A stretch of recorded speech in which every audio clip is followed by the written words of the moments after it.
Hello दोस्तों, मैं doctor Gita Awasthi नई कहानी के साथ आपसे मुखातिब हूँ। दोस्तों, कुछ पहले तक लड़कियों को इतनी पाबंदी में रखा जाता था कि उनके लिए बाहर अकेले कहीं निकलना लगभग ना के बराबर था। ससुराल जाती थी तो वहाँ पर भी उनके लिए पाबंदियाँ बराबर रहती थीं कि यहाँ अकेले नहीं जाना है, यहाँ किसी के साथ जा सकती हो या नहीं, सब कुछ ससुराल वाले तय करता है। तो इस तरह से लड़की की ज़िंदगी पूरी की पूरी लगभग कैद में गुजरती थी, आधी मायके में और आधी ससुराल में। इसी कथानक से जुड़ी हुई एक कहानी प्रस्तुत करती हूँ, उम्र कैद। सरिता रसोई में माँ के साथ काम करने में जुटी हुई थी, पर मन तनाव से भरा था। कैसे बात शुरू की जाए, उसकी बात मान ली जाएगी इसकी तो कोई संभावना ही नहीं है। अगर नहीं जाएगी तो मानसी नाराज़ हो जाएगी। होना भी चाहिए, आखिर उसकी शादी है। लेडीज संगीत के नाम पर पूरी रात सब सहेलियां उधम मचाने वाली थीं। मानसी उसकी बेस्ट फ्रेंड है। उसने सीधे सीधे धमकी दी है। बोल रही थी, मैं ये नहीं कहूँगी कि मैं तेरी शादी में नहीं आऊँगी, सीधे सीधे कहती हूँ कि तेरा मेरा रिश्ता ख़त्म, मैं तुमसे बात भी नहीं करूँगी। रात भर बाहर रहना, बाप रे, दादी तो खटिया खड़ी कर देगी। वो कोई हमारे रिश्तेदार हैं कि हम रात भर उनके घर रह सकते हैं? अकेली लड़की, पता नहीं कौन कौन रहेगा। शादी ब्याह का घर है, कल को कुछ हो गया तो लोग हमारे नाम पर थूकेंगे कि जवान लड़की को ऐसे भेज दिया। अरे भाई, शादी के दिन 2-4 घंटे के लिए हो आना। दादी के काल्पनिक शब्द मेरे कानों में गूंज रहे थे। रसोई का काम खत्म हो गया था। मैं चुपचाप माँ के पास जाकर खड़ी हो गई थी। माँ रोटी के डब्बे में कपड़े बिछाकर रोटी रख रही थी। मैंने पुराना कपड़ा उठाकर धोना शुरू कर दिया था और धोकर दीवार में लगे हुए स्टैंड पर फैला दिया था। माँ ने मेरा चेहरा निहारा था। माँ समझ गई थी कि मैं कुछ कहना चाहती हूँ। बिना कहे ही आगे बढ़ बढ़ कर काम जो करती जा रही थी।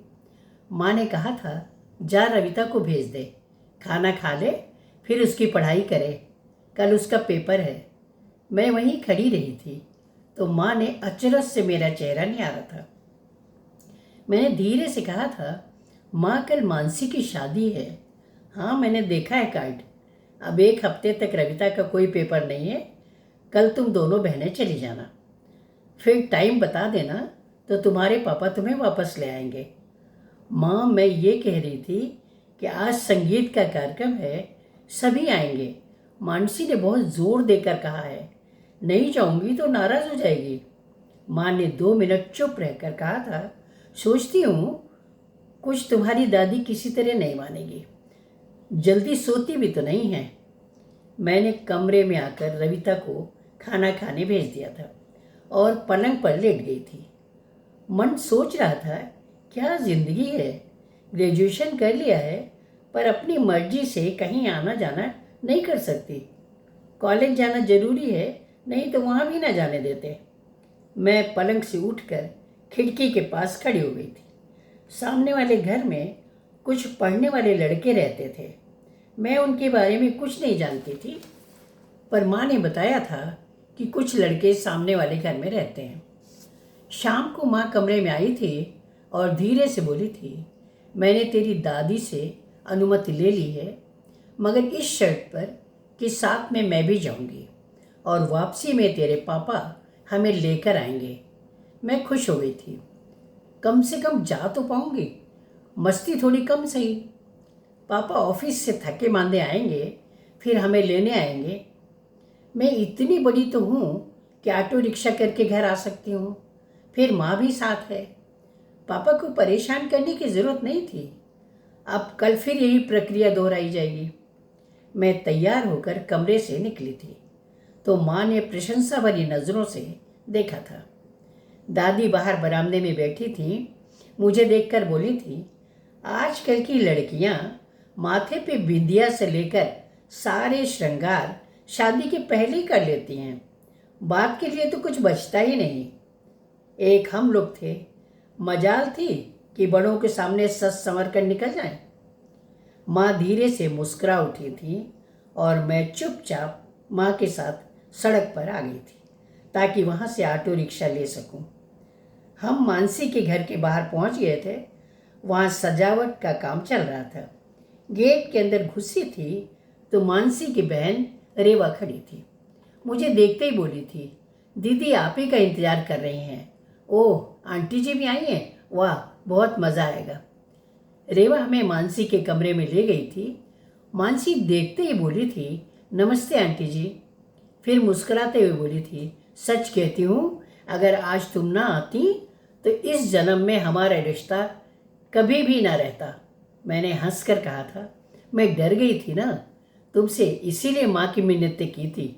ठीक किया, मानसी ने कहा था। बाकी सहेलियाँ भी उसको संवारने में लगी हुई थी। उसने मुझसे कहा था, लहंगे के दुपट्टे की प्लेट्स तुम बना देना। मैं भी उन लोगों के साथ मानसी को तैयार करने में लग गई थी। माँ को भी बातचीत करने के लिए मानसी की मौसी मिल गई थी। रात के 2 बजे तक संगीत कार्यक्रम चला था। सरिता को बहुत मज़ा आया था। शायद इतना हंसने खिलखिलाने का मौका उसे पहली बार मिला था। उसने ईश्वर के हाथ जोड़े थे कि उसे वहाँ जाने का मौका मिल गया था। माँ ने पापा को फ़ोन कर दिया था और थोड़ी देर में पापा स्कूटर से आ गए थे। माँ वो सरिता ऑटो में बैठ गई थी। पापा पीछे पीछे स्कूटर से चल रहे थे। रात की नीरवता से सरिता मन में भयभीत थी। वो सोच रही थी कि अगर 1-2 रात उसे मानसी के घर रुकने की अनुमति मिल जाती तो ये झंझट न होती। थके हारे पापा कल ऑफिस जाएंगे और फिर रात को वही सब कुछ। घर आकर सरिता धीरे से अपने पलंग पर जाकर लेट गई थी। रविता बगल में लेटी है, उसकी नींद का ध्यान रखना पड़ेगा, कल उसका पेपर है। वो अलसाई सी पड़ी रही थी। कार्यक्रम याद करके बड़ा अच्छा लग रहा था, पर थकान शरीर पर हावी थी। उसे पता ही नहीं चला था कि नींद कब आ गई थी। सुबह उठी थी तो रविता बाथरूम में थी। वो जल्दी से रसोई की तरफ दौड़ी थी। माँ अकेली परेशान हो रही होगी। माँ ने रविता के लिए नाश्ते की प्लेट लगा दी थी। वो सरिता से गिलास में दूध डालकर रविता को देने को कहा था। रविता ने जल्दी जल्दी नाश्ता निपटाया था। बाहर पापा अपना स्कूटर लिए खड़े थे। सरिता ने फ्रेश होने के बाद माँ से कहा था, आज मानसी की शादी है, जाने की क्या व्यवस्था रहेगी। माँ ने कहा था कि तुम रविता के साथ जाना, पापा छोड़ के आएंगे और ले भी आएंगे। जयमाला के बाद पापा को फ़ोन कर देना। सरिता ने मुंह बनाकर कहा था, अगर 2 दिन मानसी के यहाँ रुक जाती तो ये रोज़ रोज़ का झंझट तो ना होता। मेरी बाकी सहेलियाँ भी आखिर वहाँ रुकी ही तो हैं, वहाँ कोई जंगल तो नहीं है ना। माँ ने कहा था, तुम जानती हो अपने घर में ये सब नहीं चलता। हमें सबका ध्यान रखना होता है, घर का भी और समाज का भी। सरिता चुप हो गई थी। उसने बाथरूम में जाकर शैम्पू किया था ताकि रात को बाल ढंग से संवरे रहें। बाल सुखाने के लिए वो खिड़की के पास जाकर खड़ी हो गई थी। रविता अभी पेपर देकर लौटी नहीं थी। माँ रसोई में व्यस्त थी। दादी खाना खाने के बाद अपने कमरे में आराम करने लगती थी। फिर वह शाम को ही निकलकर बाहर बरामदे में बैठती थी। उनकी चाय माँ उनके कमरे में पहुंचा दिया करती थी। वो खिड़की में खड़ी खड़ी बाहर निहार रही थी कि अचानक एक झोंका सा आया था और एक कागज का पुर्जा अंदर कमरे में गिर गया था। उसके दिल की धड़कन बढ़ गई थी। वो कुछ समझ ही नहीं पाई थी। उसने कमरे में चारों तरफ निहारा था कि किसी ने कागज का पुर्जा खिड़की से गिरते हुए तो नहीं देखा। उसने हिम्मत करके वो कागज का टुकड़ा उठा लिया था और सीधे बाथरूम में घुस गई थी। उसने कांपते हाथों से वो पुर्जा खोला था। लिखा था, मैं आपका नाम ठीक से नहीं जानता। कुछ नाम पुकारने की आवाज़ें कभी कभी आती हैं। खैर, मेरा नाम आकाश है, आकाश वर्मा। मेरा MBBS कंप्लीट हो गया है। मैं अंडर ट्रेनिंग हूँ। जब भी आप इस कमरे की खिड़की में खड़ी होती हैं, मैं अपने कमरे की खिड़की से आपको देखा करता हूँ। नहीं जानता क्यों, मगर कुछ न कुछ कशिश तो आप में है।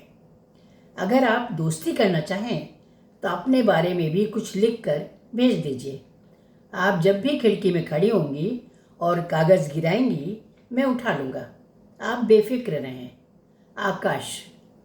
सरिता अंदर तक कांप रही थी। हे भगवान, वो अब इस चिट्ठी का क्या करे? क्या फाड़ कर फेंक दे? पर अगर इसके बाद भी उसने कोई पत्र लिखा तो फिर क्या करेगी? कब तक फाड़ कर फेंकेगी? और इस बीच अगर कहीं पत्र किसी के हाथ लग गया तो जवाब देने का तो प्रश्न ही नहीं है। फाड़ कर डस्टबिन में फेंकेगी तो डस्टबिन तो माँ साफ करती है। पूछेगी, कागज़ फाड़ कर क्यों फेंकती हो? न जाने क्यों उसे अपनी जिंदगी के पहले प्रेम पत्र को फाड़ने का मन नहीं हो रहा था। वो रोमांचित थी पर डरी हुई भी थी। मन सोच रहा था कि पता नहीं कैसा होगा वो। इतना तो पता था कि डॉक्टर है वो। उसने अपनी फाइल के कवर के अंदर उस चिट्ठी को छुपा कर रख दिया था। मन उसे किसी तरह फेंकने के लिए या फाड़ने के लिए राजी नहीं हो रहा था। फाइल रखकर वो पलटी ही थी कि रविता कमरे में आ गई थी। वो हड़बड़ा गई थी कि कहीं रविता ने उसे पत्र छुपाते हुए तो नहीं देख लिया। उसने जल्दी से रविता से पूछा था, पेपर कैसा हुआ? और जवाब का इंतज़ार किए बिना ही बोल पड़ी थी, जल्दी तैयार हो जाओ, शादी में चलना है। रविता ने पलंग पर बैठते हुए कहा था, बैठने तो दो, शादी तो रात को होगी। सरिता झेप गई थी। सरिता ने रात को पहनने के लिए ड्रेस निकाली थी। आईने के सामने जाकर उसे अपने से लगाकर देखा था। उससे कुछ जम नहीं रही थी। दूसरी ड्रेस निकाली थी, वो भी कुछ खास नहीं लगी थी। उसने रविता को आवाज़ लगाई थी, फिर अपने लिए ड्रेस सेलेक्ट करने को कहा था। रविता ने कहा था, अपनी फेवरेट ड्रेस पहनो ना, उसमें आप अच्छी दिखती हो।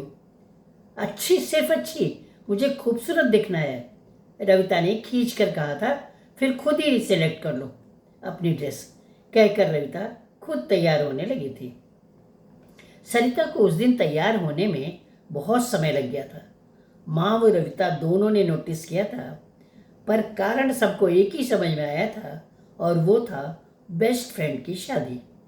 शाम को दोनों तैयार होकर बाहर आई थी तो सरिता की आंखें अनचाहे ही सामने वाले मकान की तरफ उठ गई थी। उसने कुछ जोर के साथ चलती हुई रविता से कहा था, जल्दी जल्दी चल रविता, लेट हो गए हैं। रविता भुनभुनाई थी, चल तो रही हूँ, तैयार होने में टाइम तो आपने ही लगाया ना। सरिता धीरे से मुस्कुराई थी। उसे कल से न जाने क्या हो गया है। मन सोचता था कैसा होगा वो, काश वो उसे एक बार देख पाती। सामने वाले घर से दो लड़के एक साथ निकले थे। एक लड़के ने उसकी तरफ देखा था। न जाने क्यों उसे लगा था कि उसे देखकर वो मुस्कुराया था और फिर आगे बढ़ गया था। पापा स्कूटर पर साथ साथ चल रहे थे। सड़क पर पहुंचकर उन दोनों ने ऑटो रिक्शा ले लिया था। मानसी के घर पहुंची ही थी तो वो पार्लर से आ चुकी थी। उसे देखते ही बोली थी, बहुत जल्दी आ गई। सरिता ने खिसियाई हंसी हंसकर कहा था, जानती तो हो हमारे घर का हाल, पापा ऑफिस से आए तब हमें लेकर आए।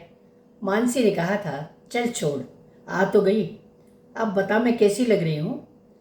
आनंद के साथ मैच तो करूँगी ना? गजब लग रही हो, कहकर सरिता ने उंगली जोड़कर इशारा किया था। आज न जाने क्यों सरिता का मन कर रहा था कि कोई उसे भी खूबसूरत कहे। इतना मन लगाकर तैयार हुई थी, तब तक अवनी बोल उठी थी, वैसे तो साली साहिबा भी आज गजब ढा रही हैं, कहीं जीजा को पटाने का इरादा तो नहीं है। सब हंसने लगे थे। थोड़ी देर में जयमाल का वक्त हो गया था। मंच बहुत ही खूबसूरत ढंग से मुगल कालीन पृष्ठभूमि में सजाया गया था। दूल्हा दुल्हन दोनों की ड्रेस भी मैचिंग थी। मानसी जब हौले हौले सहेलियों के साथ मंच की तरफ आ रही थी तो साथ चल रही सरिता दुल्हन के रूप में अपनी कल्पना कर रहे थे। जयमाल डाली गई थी। बहुत ही सुंदर दृश्य था। संगीत ने उसे और भी मनमोहक बना दिया था। खाना खाने के बाद जब सरिता ने वापस जाने की बात की थी तो मानसी उदास हो गई थी। कैसे है तुम्हारे घर के नियम? बेस्ट फ्रेंड की भांवर और विदाई में भी तुम नहीं रुक सकती। सरिता ने कहा था, वहाँ से फ़ोन करना, जब तुम वापस आओगी तो मैं मिलने आऊँगी। सरिता रविता का हाथ पकड़कर वापस चलने लगी थी तो उसे याद आया था कि उसने मानसी को गिफ्ट तो दिया ही नहीं था। उसने अपना वो मानसी का फोटो सुंदर फ्रेम में जड़वा कर गिफ्ट किया था। मानसी की आंखों में आंसू आ गए थे। बोली थी, जिंदगी भर मेरे साथ रहेगी ये फोटो। दोनों एक दूसरे से लिपट कर रोने लगी थी। अगले दिन सरिता को बड़ा सूना सूना सा लग रहा था। लगता था मानसी ससुराल क्या गई, पूरा शहर सुनसान हो गया है। वो अनमने मन से खिड़की के पास खड़ी हो गई थी। रविता अपने टेबल कुर्सी पर बैठी पढ़ाई कर रही थी। माँ बाथरूम में थी और दादी पूजा घर में। पापा बाजार तक गए थे दूध और सब्जी लाने। उसने कुकर चढ़ा दिया था। सब्जी माँ से पूछकर बनानी थी। उसी समय अचानक कागज का पुर्जा उससे टकराया था।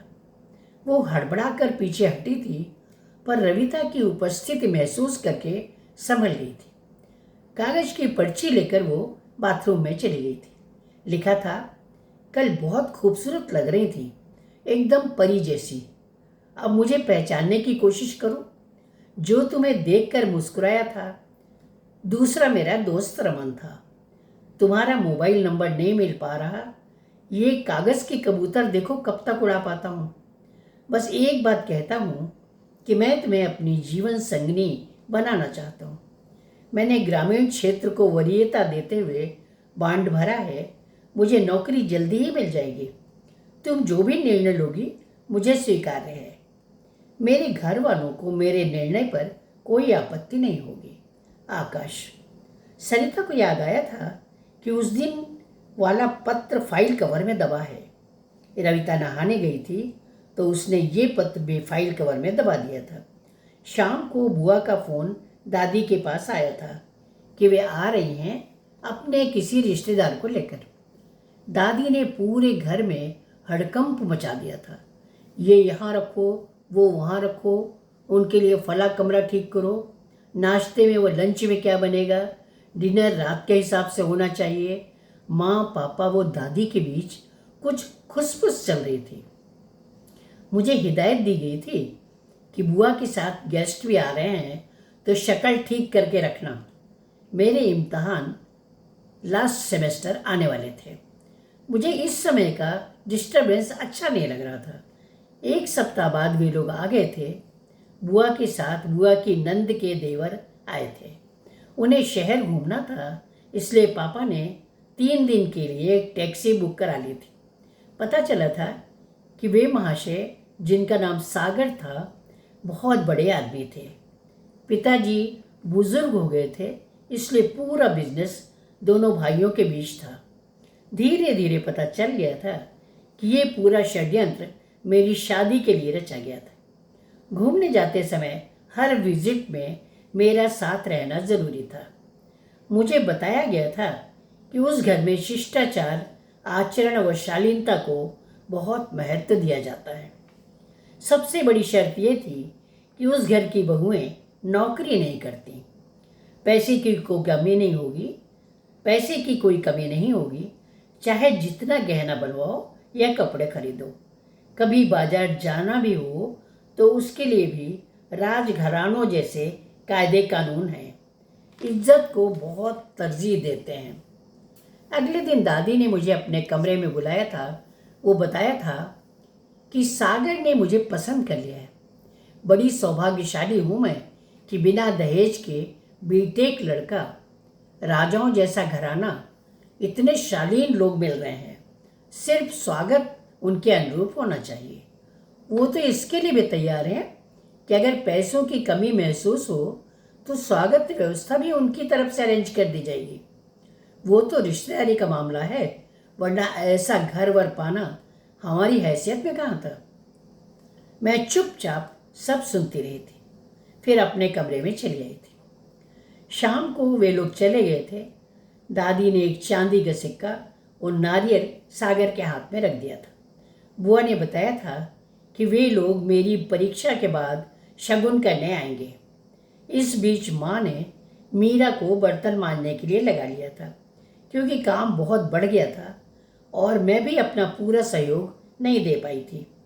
दादी हंसते हुए कहती थी, कुछ दिन और काम कर ले लाडो, फिर तो नौकरों की फौज तेरे सामने खड़ी रहेगी।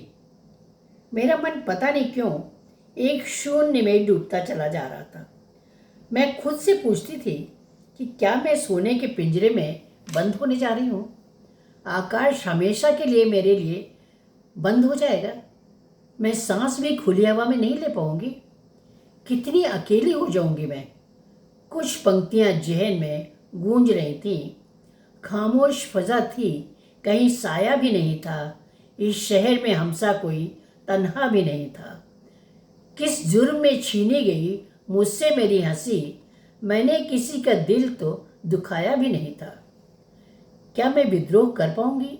मैंने अपने दिल से पूछा था। तो सामने उदास पापा, रोती हुई मम्मी दिखी थी। मैंने हथियार डाल दिए थे। शादी हुई थी, मानसी भी आई थी। फिर मजाक किया था कि अब तो तुमसे मिलने के लिए वक्त लेना पड़ेगा। मेरी हंसी में आंसू छलक पड़े थे। विदा होने के पहले मैंने फाइल कवर से आकाश के पत्र निकाले थे। वो मिठाई के डब्बे में रख दिए थे। एक पत्र मैंने अपना भी रख दिया था, जिसमें लिखा था, मैं एक हारी हुई विजेता हूँ। मैंने मिठाई का डब्बा मीरा को देकर सामने वाले घर में भेज दिया था। डोली आई थी और मैं उम्र कैद भुगतने के लिए बैठ गई थी। मानसी ने गले लगकर कहा था, खुश रहना। मैंने रोते हुए पूछा था, मेरी जिंदगी में कैद ही कैद क्यों? यहाँ भी कैद थी और अब उम्र कैद में जा रही हूँ। कहारों ने डोली उठा ली थी। नमस्कार।